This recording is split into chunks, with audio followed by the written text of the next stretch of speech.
Bonjour à tous, au menu le premier tarif officiel du classe B électrique, le trailer d'un duel entre une Koenigsegg et un camion Volvo, le moral de Rosberg en berne et un petit tour au SEMA Show de Las Vegas.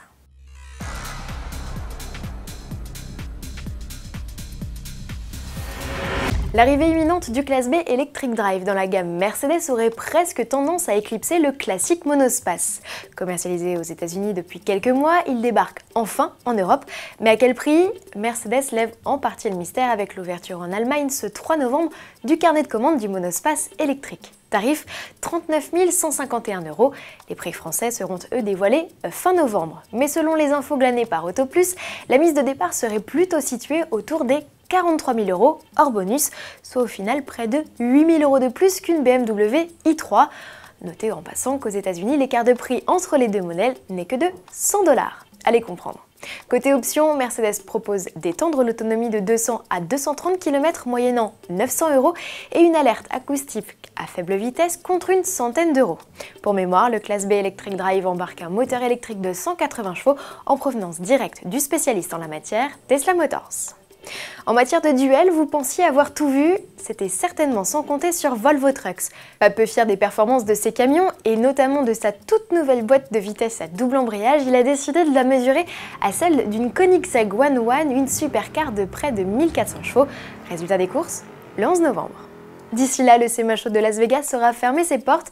Ce rassemblement dédié à la personnalisation et au tuning a ouvert le 3 novembre dernier, mettant en lumière des modèles plus fous les uns que les autres. La voiture la plus customisée, incontestablement la nouvelle Mustang, revue et corrigée par une douzaine de préparateurs. Au programme des versions kitées avec 4 cylindres de 500 chevaux ou V8 de plus de 600 chevaux, mais aussi une version 50e anniversaire avec 735 chevaux sous le capot.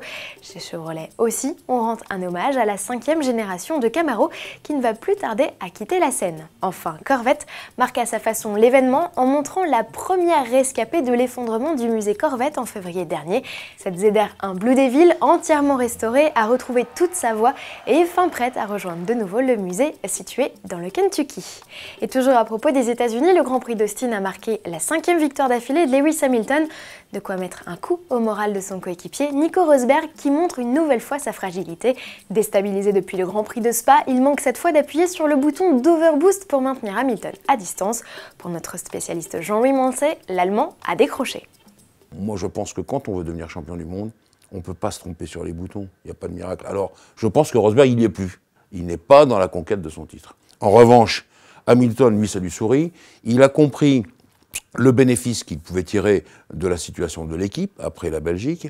Il attaque sans aucun problème. Et puis, comme tous les grands champions, il faut dire les choses comme elles sont, il met l'équipe autour de lui. Et je pense que ça va marcher.